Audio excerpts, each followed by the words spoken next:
Greetings and welcome to Old Drunken Discography. If you're wondering why those two assholes are holding their beers like that, leave a comment down below and ask them. They'll be sure to oblige your questions. This is our deep dive discography. We are talking about the Lawrence Arms. We're talking about their third record, Apathy and Exhaustion. They made the jump to Fat Records. They sold out, got on a major label, you know how those things go. Give us a thumbs up if you like the content, and subscribe, and check out the playlist link down below to see ghost stories and guided tour. With me today, he's the corpses of our motivations, Tim. Howdy. And he's right as rain, Joe. Hey. You're with us. He's on a boatless booze cruise. Yeah. Part 42. That's Jason. A lot of booze on this cruise. No boats, though. Who wants to talk about...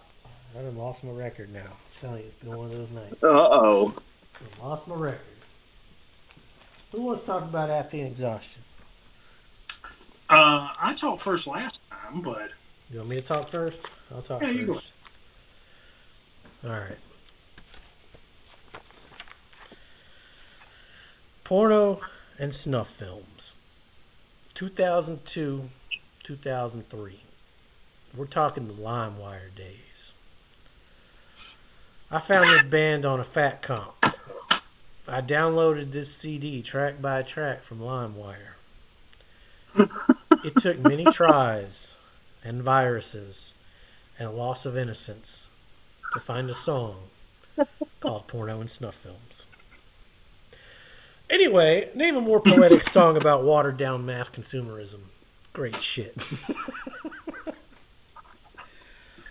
First Eviction Notice. This is another song that I thought LimeWire was messing around with. I did not know Chris even existed at the time. All I heard was the Brendan song, so I thought this was fake. But there was a time in my life where I could just say, a temple. Corroded. And everyone in the room would reply, corroded, eviction. Pending. I love the tempo change at the I've Abandoned Old Identity section. It's a fucking great song. Navigating the Windward. It screams Apathy and Exhaustion. When it's all said and done, did you really think that you were the only one? You were here before you. You'll be here when you're gone. Just another lemming humming protest songs. It's very like, fuck it. Your Gravest Words, another Chris song. So many great lines. I'm a satellite, never getting signals right. You're a constellation, I can barely make you out tonight. Boatless Booze Cruise, my jam. It's a slower Brendan song, but it's still raining down the apathy. Too tired to care, we're too busy to think, so let's sit back and laugh and watch the ship sink. The song reminds me of my early 20s, showing up at a friend's house, or vice versa, getting fucked up, listening to Lawrence Arms, and passing out on the floor. Good times. Brick Wall Views. This album is so damn good. Chris's vocal sounds just alone on Brick Wall Views. The chorus soars. The vocal melody of the verses. It's so good. Reminds me of Daphne, Alabama. The city looks the same until you notice smaller changes. It still knows us all by name and it holds us close to its heart. Corpses of Our Motivations. This is what I love about this band. They don't write just a political song or just a love song. They intertwine, they use analogies and metaphors, they take the mundane and make it romantic, all while drowning in the swirl of self-destruction and self-awareness. I'm telling you, I was really fucked up when I took my notes. They breathe life into inanimate objects like the city, the streets, and more. Because when you die like a hero, you live like a slave. I'd rather die to see it change than live and watch it stay the same. I'll take what's in the box, Monty. That bridge when Brendan whispers singing, sounding on the verge of tears. Fucking good shit. Apathy and Exhaustion, it all feels the same. Right as Rain, my lowest point on the record. It could easily still be a top song. A lot of Chris's songs sound the same on Apathy, though. They're all like same tempo, same melodies. He gets better in later albums, but I do like the line, I'm a footnote in your sentence. I'm the last name in an index. 3 a.m. QVC shopping. All right, Joe. Since you can't seem to remember the fucking songs, and we've already documented Flogging Molly, I want to document the second song that I want played at my funeral, and that would be 3 a.m. QVC Shopping Spree. The song is so fucking good. This is mine. What you talking about? No, bitch, fuck you. Abracadabra. That's a great Tales from the Crypt episode. Song is decent. I think the closing tracks on Tour and Ghost Stories were better. But this one's okay. I think 3 a.m. would have been a better closing track. My wife does still say Falls in Rolling, Can't Find My Hat a lot though. So, yeah, that's my notes for the Lawrence songs, Apathy and Exhaustion. What y'all got? Tim, you want to Well, go? sure. So again, first time listener, first time caller. And this one felt the most dated to me. It really felt like 2002 pop punk. Almost to the point where I was wondering, like, are they trying to be Blink-182 at this point? Or is there some sort of, like, hey, let's try to get a radio hit out, maybe? And that's just musically, of course, and songwriting structure. Like, this one was not as chaotic as the previous two. You're not wrong as far as even the things they did after this. This is the most accessible. Yeah, okay. That is a good word for it. And it definitely works. Like, it's not a bad album. And for 2002, I bet you could throw it up in a meat grinder situation against a number of punk pop albums that came out that year. And I'm sure there's quite a number. And this probably stands out as being among the better ones. This is a very 2002 Fat Records album. Yes, it is, and I wonder that too. Like, it's their first one on Fat Records. Are they trying to fit in a little bit, maybe? Or maybe Fat Mike was like, "Hey, you guys want to sound like everybody else on the band so we can market you?" Who knows? I don't know how that conversation went. The sense of humor is still there. The great lyrics are still there. The vocal melodies are still there. Again, this drummer is awesome. Like, just shines throughout the whole thing. Great guitar, great bass. Like, everybody's playing great. But I felt like this, like, if I was a fan in 2002, if I was following along, this would have been like where they put out an album and I start questioning, like, do I jump off the train here? I'm not sure. We'll see what comes out next. There's nothing wrong with it, but compared to the first two I've heard already before this, it felt like kind of a turn in the wrong direction for me. That's true. That's what people got to remember, is the way we approach these discographies are from different time frames, different perspectives, hindsight. All kinds of factors come into these rankings. Yeah, you went from the beginning, whereas this was the jumping off point for Joe and I. Sure, yeah, and I could see that too, where this is probably the one where, yeah, Fat Records got involved, so they've got a international audience now that are going to be interested, and they've already got a really solid discography behind them. So I can definitely see this being like a big breaking point record for them, and so I'm sure nostalgia is going to play a big part into any Lawrence Arms fan, yourselves included. But again, as somebody who's brand new to it, and listening to them in order, like back to back, I broke it up a little bit. I'd listen to a couple other things in between just so I didn't get burnt out. But yeah, this one just felt like a little more like trying to be poppy. And this is the first of their 3 Fat Record albums. They signed a 3-album deal. Well, they signed a single album deal and just 3 times. even smarter. I think Fat only does one album deals. This Yeah. the podcast I was listening to. This is actually they got in right before they only did the one album deal, so they had 3 albums with them. Okay. Really? Yeah. I mean, I know the story of why they jumped to, or how they jumped to Epitaph, which is pretty funny. But yeah, again, that podcast. it's good. And Tim, you're kind of right. So this kind of led them to doing a lot of things that, prior to Fat they wouldn't have done, and this sound led them to getting on tours with people like Yellow Card and things of that nature. Sure. Yeah, I can totally see it. Which is funny. I'll talk more about that when we get to the greatest story. Yeah, I don't think I was ever on tour with Yellow Card. I think that was a lie.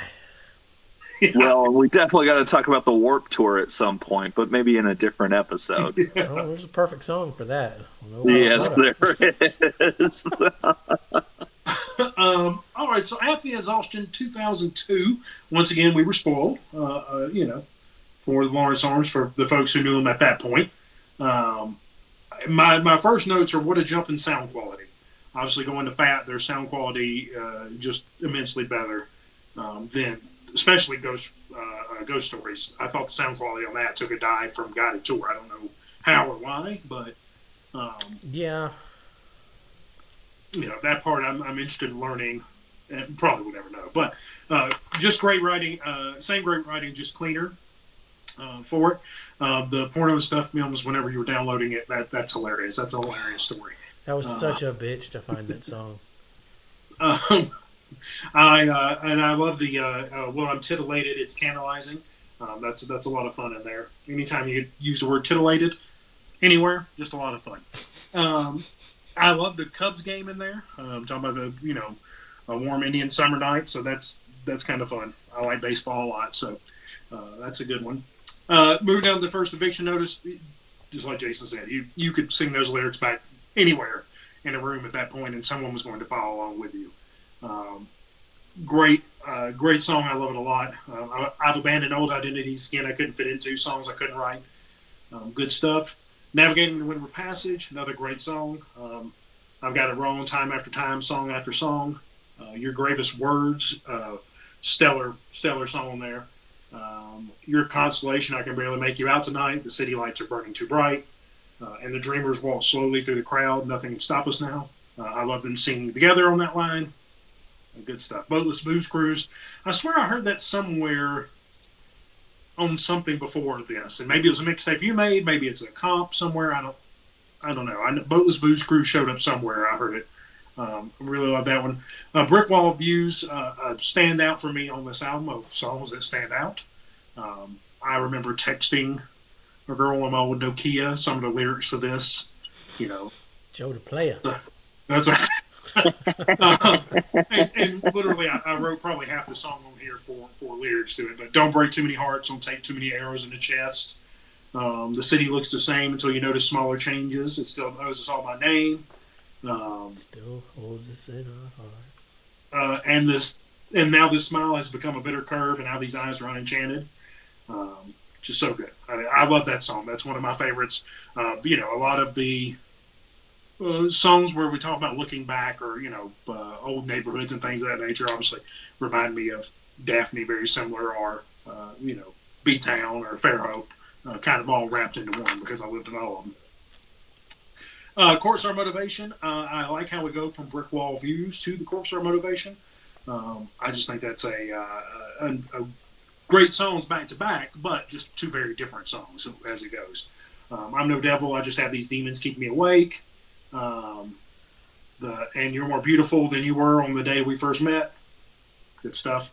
I'll Take What's in the Box, Money. So there used to be I don't know where we got them, but I had a sticker on my giant CD book, my CD Bible.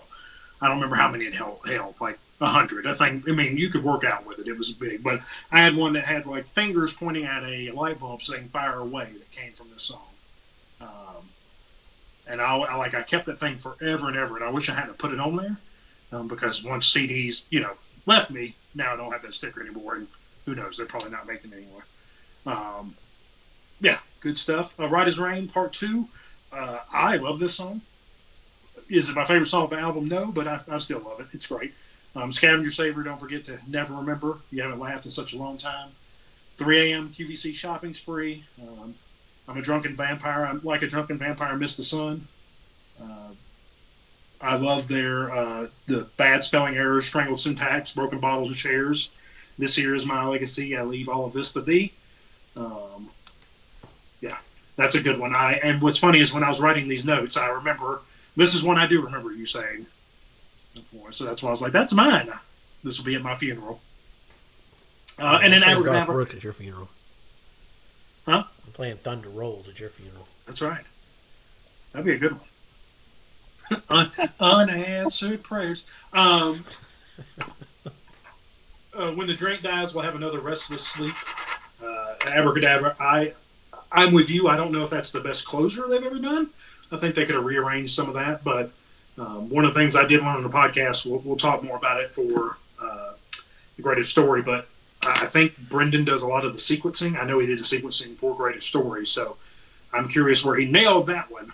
Pretty much, I wouldn't move a song. This one, Abracadabra could probably move somewhere.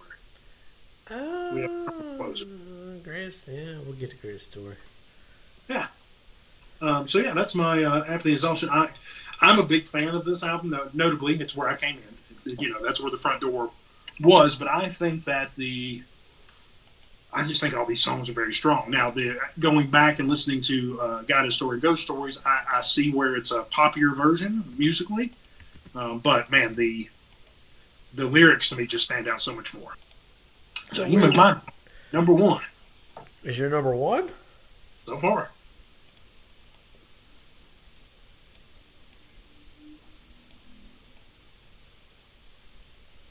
All right, Tim. It's my number 3 currently. All right. Mine says this is my first Larry Arms record. Matt Allison's producing it. It still holds up 22 years later. While not really a concept record, it does carry a theme of apathy and exhaustion throughout its songs. I fucking love this record. It easily takes my number 1 spot for now. No surprise there. Mm-mm. It's not going to get interesting until I think we get to Oh Calcutta. Yeah, this is the beginning of a great discography here. All must hears for me. 100%. I think we're getting into Tim. We might have found Tim's clunker. We'll see. I will see. All right, so if you haven't seen the previous videos for Guided Tour or Ghost Stories, and you're curious why Joe is opposite from us, go back and watch those videos. The playlist link down below. Give us a like, subscribe. Leave a comment down below showing Cole Quit some love. He's not feeling good right now, so he needs a boost. A little castor oil, do you right, Cole Quit. Yep. Tell him down in the comments below how much you love him and miss him. With that, be safe and make good decisions. You better. You better, you bet. A temple corroded, eviction pending. Embrace me.